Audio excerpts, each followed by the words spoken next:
Es miércoles 6 de octubre del año del Señor 2021. La iglesia celebra hoy la memoria de San Bruno. Él murió el 6 de octubre del 1101.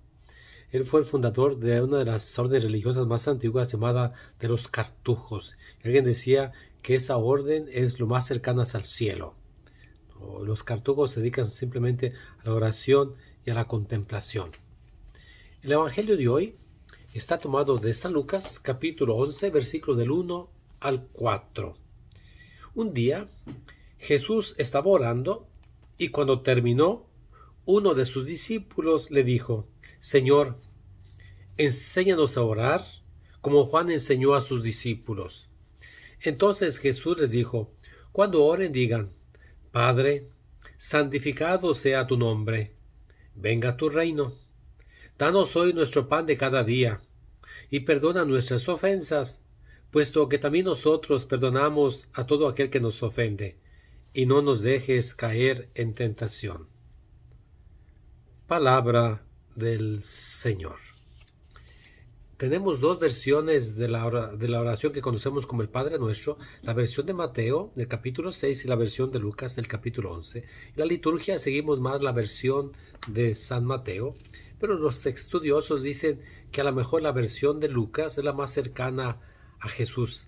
Ahora, algunos puntos que habría que pensar en nuestra meditación de hoy es: los discípulos piden a Jesús que les enseñe a orar.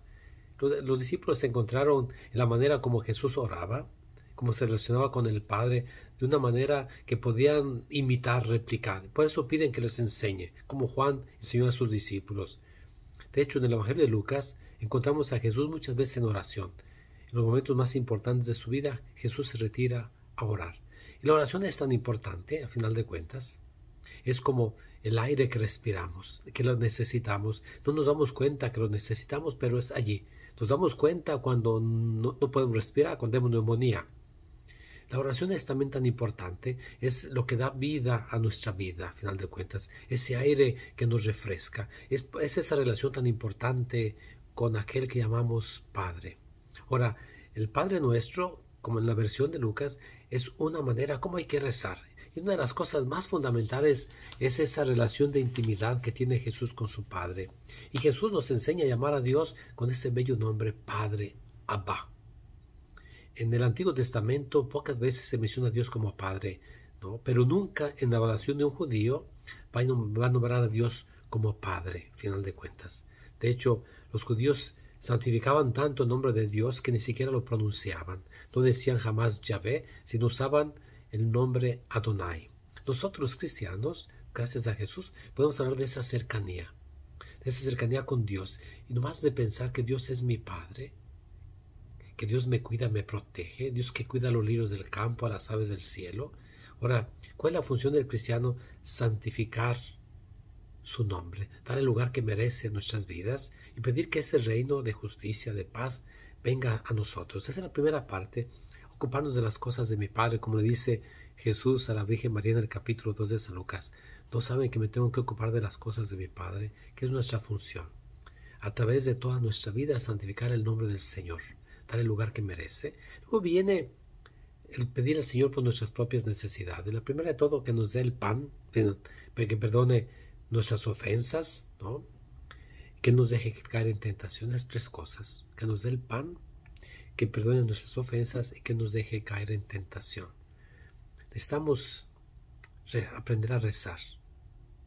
Necesitamos tener tiempo en silencio para entrar en el silencio del Señor, para entrar en la contemplación, simplemente para estar con Él, para alegrarnos con Él. Y yo creo que hoy que celebramos la fiesta de San Bruno, que fundó a los cartujos, una orden que se dedica simplemente a la oración, en el silencio, en el escondidos, al final de cuentas, en la austeridad, simplemente vivir solamente para el Señor. Solamente Dios basta, como decía Santa Teresa de Jesús. Y la oración nos enseña eso, que solamente Dios basta. Necesitamos confiar siempre en Él. Ora siempre, ora, como dice San Pablo, la carta a los tesalonicenses, ora incesantemente, ora siempre. Que tu vida sea una oración y que tu oración se haga vida. Que Dios te bendiga en este día, te muestre su rostro y te dé su paz. Terminamos con la oración del Padre Nuestro. Padre nuestro, que estás en el cielo, santificado sea tu nombre. Venga a nosotros tu reino, hágase tu voluntad en la tierra como en el cielo. Danos hoy nuestro pan de cada día, perdona nuestras ofensas, como también nosotros perdonamos a los que nos ofenden. No nos dejes caer en la tentación y líbranos del mal. Dios te bendiga.